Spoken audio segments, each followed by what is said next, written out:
I want to start off with a question that is amongst the most common of entrepreneurs, and that is, how did you finance this thing?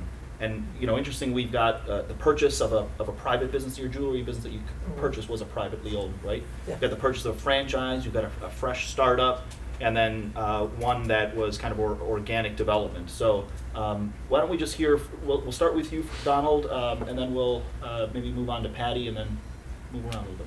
How'd you finance $1.2 million purchase? How did I finance a $1.2 million purchase with $2,000 in the bank of my own personal savings? With $2,000 in the bank of his personal savings. Like I said, it took me 36 to 38 meetings, 19 and a half months. It wasn't easy, but if you keep at it, you can do it. How did I do it? I actually, by talking to 2 clients who had been clients for years, they privately invested. So that's how I would receive some of the money. The rest I actually, through a bank, received some of the money. And then the last $50,000, and I don't advise this, but I did it, I put it on a credit card. So personal credit, private investors who were clients.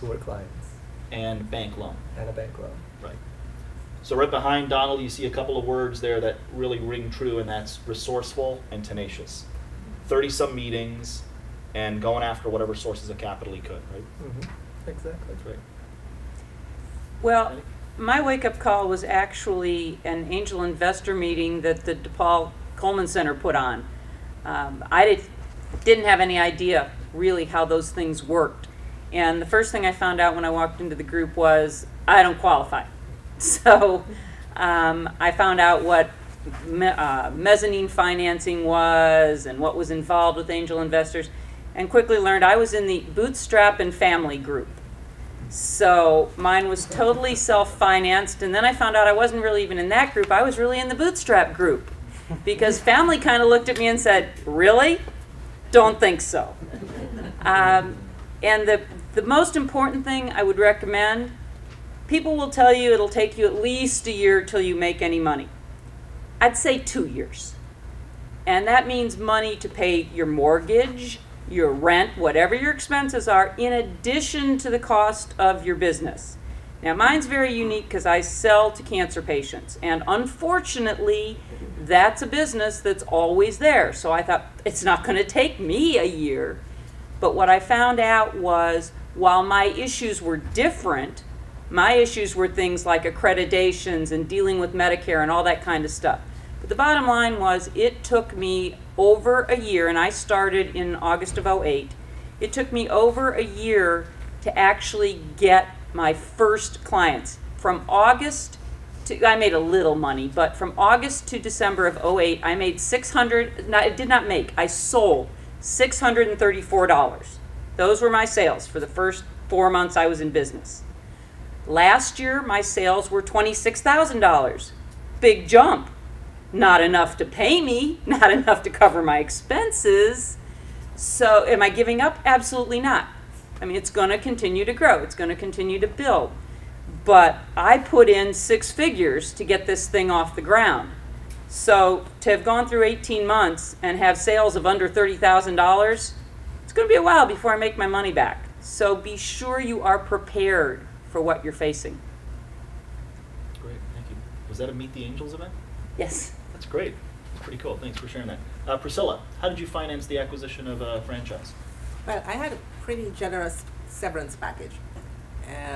So that helped. And I also had savings.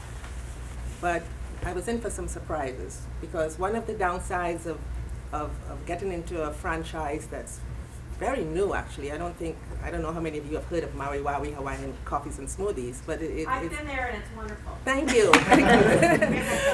But at the time I got into it, there weren't that many retail stores. Maui Waui was just getting into that business model. It's well known for their event model, which they can do very well.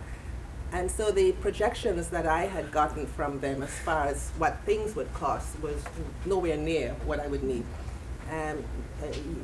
Before you sign your agreement, you're encouraged to speak to other franchisees. And I did that, and I thought I did my homework. And the thing is, those franchisees were in different states, and they had different experiences. So to build a store in the city of Chicago, you know, where the workers had to be union workers, and it cost a lot more than I had anticipated. So I had to resort to the SBA, got an SBA loan.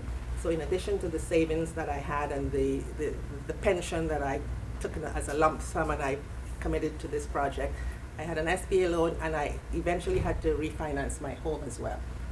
So that's how I got the funds to get started, and still needing funds.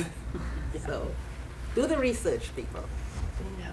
So self-financed and an SBA loan for you, Yes. Priscilla, Mhm. and Patty self-financed entirely. Yep. Chris? Mine is pretty much self-finance. I'm a bootstrap kind of person where that's trying to figure out how to do all these different systems and processes as cheap as possible, and then we can grow them later. We do have some investment, but I mean, you know, it's not much from friends and family, but no traditional banks or anything like that. And so far, that's been effective. But I know that this year we'll be adding a line of credit because, you know, when you have employees, they like their check to clear. So, you know, when you have a couple dozen, it's important to make sure all those systems are set up so that you're covered. So.